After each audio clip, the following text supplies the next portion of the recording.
Wherever you are and however you're listening, thank you so much for being back with us on another episode of the Virtual GM podcast. Today is your drive to work episode. I think we're about 15 minutes in, and we're going to talk about the importance of finances. And before you think like, oh, I hate finances, and you're going to skip this episode, do not, because it is so critically important. You need to know this information. And if you have a business, you've got to be executing this for yourself. Be sure to like and subscribe, and most importantly, enjoy the episode. Welcome back to another episode of Virtual GM. Got Cody here and myself trying something different. It's probably a little better. Is it? Yeah. Okay. Anyways, episode 16. Wow. Yeah. Can you believe it? 16. No. Season 2, episode 16. So this is like episode, we're so we're above 80. We're over 80 episodes. Wow, that's wild. Only 1% of podcasters make it past episode 21. I get it. So we're almost there. Like Yeah. in season 2, we've almost done 21 episodes, but it's a lot of work. It's a lot of commitment. It is a lot of work. Yeah, absolutely. And let me tell you this. It is so important to have a team. So we are so lucky that we have Blueform Media that does this for us. We obviously have talked about Grow with Video many times. Shout out Sean Cannell. You have to say it. Shout out to Sean Cannell. Yeah. I've shouted out to him before. I know we have to do it every time I do it. Okay, you have to do it. sure. And so we have obviously talked ad nauseum about Grow with Video. And at the last one that we went to, we signed up for the course, and I since changed my mind because of the amount of work that it takes. But we did invest. Like, we bought all the stuff. So we spent a couple grand on like the computer and the lights and the microphones and all of the things. And how long ago was that? Well, time's been flying so Probably quickly. 2 or 3 months ago. Yeah, June maybe. Yeah. I think beginning of June. Literally never took the camera out, or we opened up our light kit and realized we only bought like half of it. Yeah, we didn't even buy the light. And so or the stand. So the purpose of this is that I am making some clips for the tech company that I work for, and I didn't want to burden Blake and Myra with this. So like, I'll just do it at home. And I filmed 3 clips, and I shit you not, it took me 2 hours. Yeah, you were very frustrated, I'll be honest. My frustration level was through the roof because I don't like not knowing how to do things, and I hate having to learn how to do something. Not everything, but that is difficult. Like, if you're not in that space of editing and film, like, just it's like a figuring lot. out how to connect the microphone. I've always appreciated Blake and Mallory and Blueform But Media. now you have a different level of thanks, gratitude. Yeah. Yeah. It was the worst experience ever. So I filmed it, and like I had my microphone, and then I messed up on the clip. Remember that funny ending? Oh yeah. And then like the best one I didn't even record, and then I had to go and like plug it into your phone, and then I couldn't even airdrop it because the clips are too long because I recorded in 4K. And then so I finally loaded them in a Google Drive, and I had to, oh my gosh. Needless to say, we're returning everything. I wish we could. Well, if you guys are selling stuff, let us know. We are always buying gear. Okay. So have a team because it makes it so much easier. They make it so possible to do this. And after, what I can tell you is after doing that, there's not a chance in hell I would have recorded this many episodes without Blake and Mallory. Oh, 100%. Yeah, I mean, you would have given up. It took me longer to record 3 minutes worth of clips than it will take me to record 5 episodes of podcast today. Yeah, that's crazy. You know what I mean? Not worth it. Bonkers. All right, segue. Okay, sorry about that. Segue. I will go first. It is August 2nd, and we are kicking ass. Megan and I got all the end of month finances done for all of our properties yesterday, of which, there's like 12? Yeah. 12 that we do finances for. Maybe that's too much, maybe 10. Mm-hmm. But a lot of properties. And so when we say that we got their end of month finances done, what that means is we have a budget sheet for all of our clients that we do their finances for. So Megan has gone in and reconciled that balance sheet to make sure the starting balance and the ending balance matched, and every charge is properly accounted for, classified, categorized, and accounted for. That's already done. Banks printout, printed, highlighted, budget sheet, done, completely done. And then I have gone in, or the two of us together, have also then done the same thing in QuickBooks.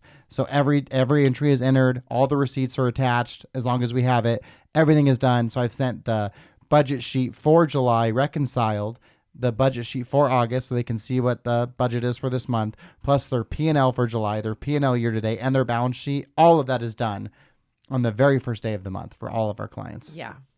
And this episode is going to be about finances, so we'll get more into it, but that is my business best.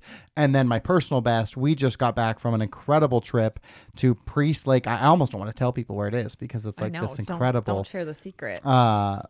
undiscovered gem, I feel like, but it's called Priest Lake. It is about 10 miles south of the Canadian border in the very tip of Idaho. And it was one of the coolest places I've ever been. We'll talk a little bit more about it, but what an amazing place. Yeah. I mean, my segues are the same. So that makes it fast and easy. Yeah, fast and easy. So we went to Priest Lake. We have friends who, he's a doctor in Spokane, and it was about 2 hours from Spokane where Priest Lake is.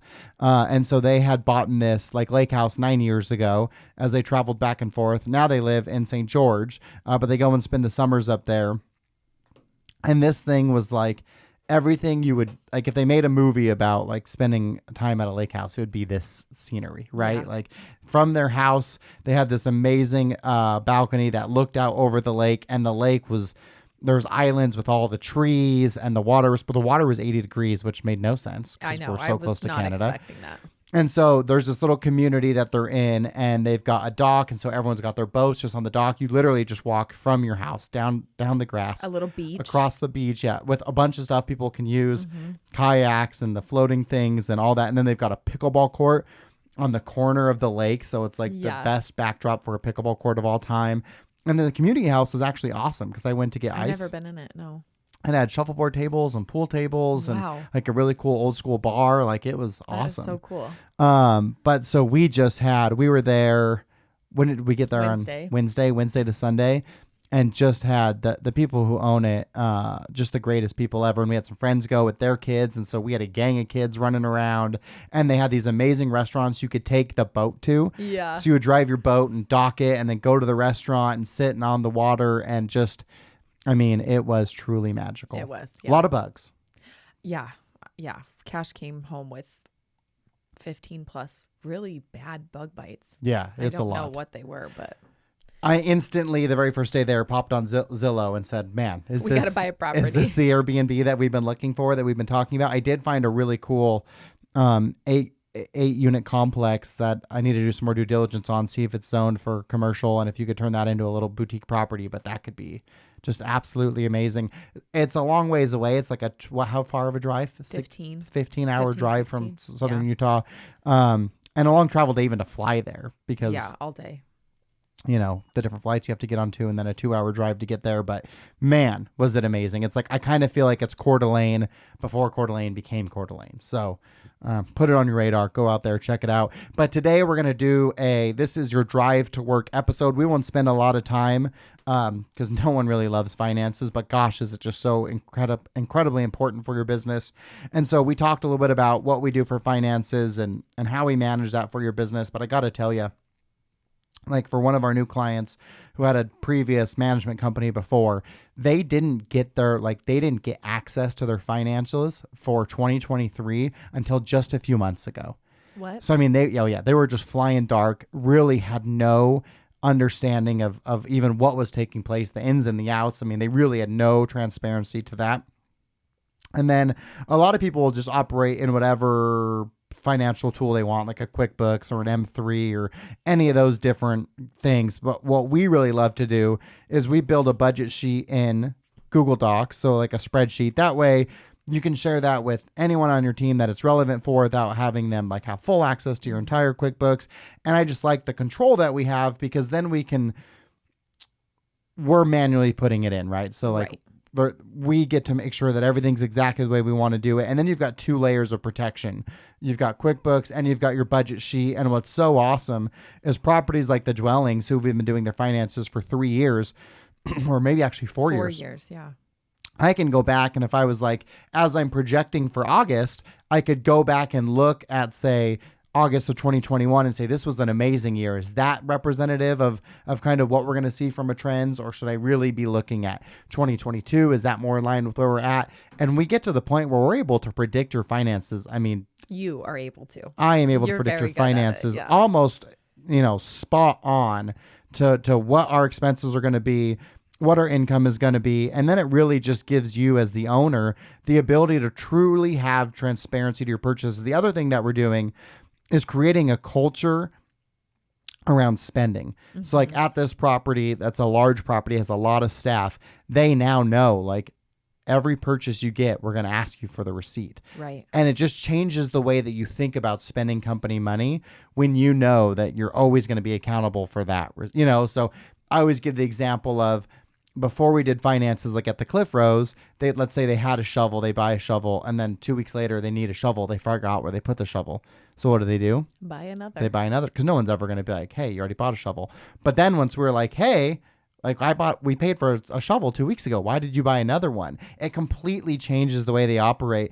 And a shovel is not an expensive thing, but when you add that up, it makes a difference over time. And even just those charges you forget even exist. Totally. Yeah, like it really puts it in front of your face. If you're not watching it, well, like we got that one weird charge for Vibrant, like the AC one or whatever, that was like some fraudulent charge, but it was only like $39.99. Typically you wouldn't catch it, right? If you're not really paying attention to your finances, you would just miss that, And so then over the course of the year, that's $480 that you would spend on nothing. And how many charges like those do you have? Well, and even think about Vibrant Marketing as we went through and made the changes and the way that we structured that company and the amount of savings that we had. And so it really allows you to evaluate. And we certainly made that shift at Vibrant because we treat our finances the same way we treat our clients. And so as we're making that transition, you're really able to look at it and say, like, what of these things are like really necessary? What one of these charges are going to bring a difference to our company? And what I've seen so often with properties is like they won't really even pay attention. And then when they're doing your finances for the year, they call you and they're like, hey, Megan, what did you buy at Ace Hardware April of last year for $42.89? And you're like, I don't know. So then your P&L is not even a great representation of what you're really spending your money on because you don't know. Right. And so in our budget sheet, we're putting what your charge is. We're putting a yes or no if we have your receipt, red if it goes red if you put an N, and green if you put a yes, who purchased it, and then what it is, and if there's an invoice number. And then so you could search that same amount in QuickBooks and say, okay, this is Ace Hardware $72.49. It says yes for receipt. This is what it is. Go to QuickBooks and you can actually pull up that receipt and see it. And so I think it allows you as an owner to have that comfort and knowing like, oh, we've got this dialed, nice, because that is the most important part of your business, which is why it's so shocking how many people overlook it. Really, unless they're negative or they feel like they have less money than they should.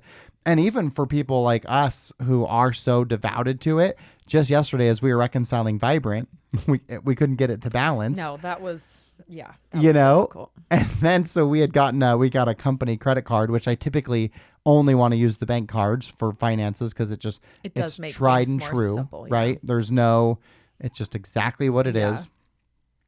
But we thought we would get one. And so then it didn't balance. And I was like, this is why I don't like to use those. And I had made a payment and I was like, I have to pay this payment. And I don't know where, I thought American Express was like robbing us, overcharging you? Like it didn't make any sense. So I really, truly didn't believe it. So I pulled every charge that we had, put it into an Excel document, and then put in the payments. And I was like, oh, zero. So it's right. But it still don't understand. It didn't feel right. You know what I mean? And so it's so different. And I really do advocate. I know that there's big advantages to using the credit cards. It's why we did it. There's so many perks. But as far as balancing your budget goes, when you're using it, just that one account off your bank card, it's so important. And the other things that we do that are really important as well is I like to have, so I'll talk about Greater Zion e-bikes because that's a company that I have ownership in. So I feel better divulging those finances. But so we at Greater Zion e-bikes have decided, okay, we need X amount of money is what we need to get through the winter because we're a seasonal business. So once really after Thanksgiving, it's pretty dead. We get a little bit of Christmas, New Year's, but we're dead basically until whenever Easter is. And so we know like how much money is it going to take us to get us through the winter. So we have that much money in a savings account and that just stays there. So we always have that. And then because of the budget sheet, we know exactly what our monthly costs are. So we never have our checking account go below that number. So we've got a fixed amount in our savings and then a fixed amount in our checking. And then what I also do is every week I transfer the sales tax into a sales tax account because depending on how much revenue you do, you're going to pay your sales tax either monthly or quarterly. And so we pay quarterly for Greater Zion e-bikes. And so every 7 days, I'm transferring out that sales tax into a sales tax account.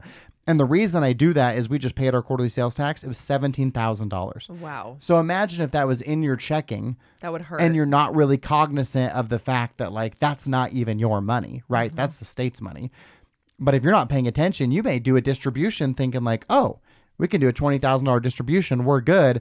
And then you get hit with a sales tax payment and it's like, oh shit, we couldn't afford to do that, right? Yeah. And so I transfer that sales tax money out every single week. And then I also transfer out 10% of our revenue into what I call a sinking fund.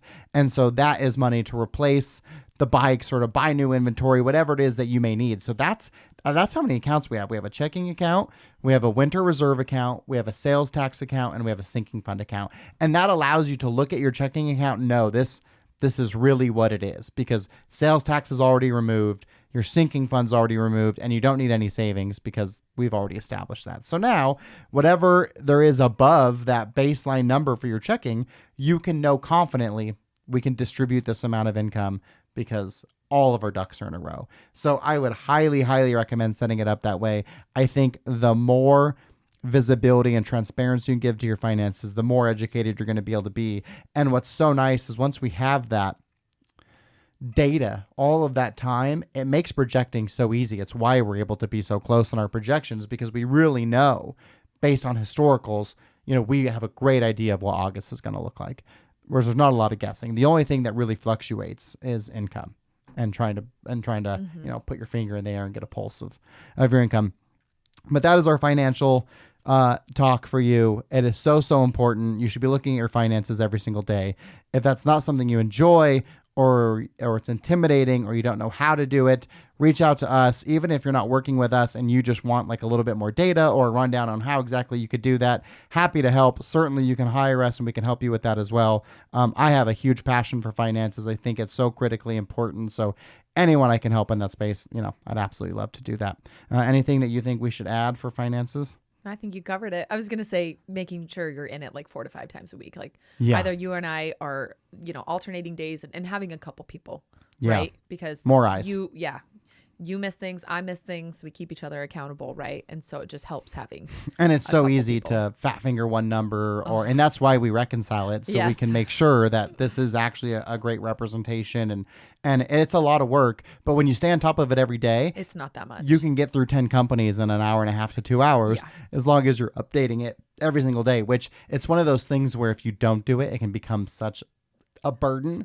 It's like you don't even want to start because it's too intimidating. Yeah, it's terrible. Totally. Okay, well, thank you so much for listening. We hope that episode brought you value. We'll be back again next week with a bunch of other great information for your luxury boutique property. Thank you so much and have a great rest of your day.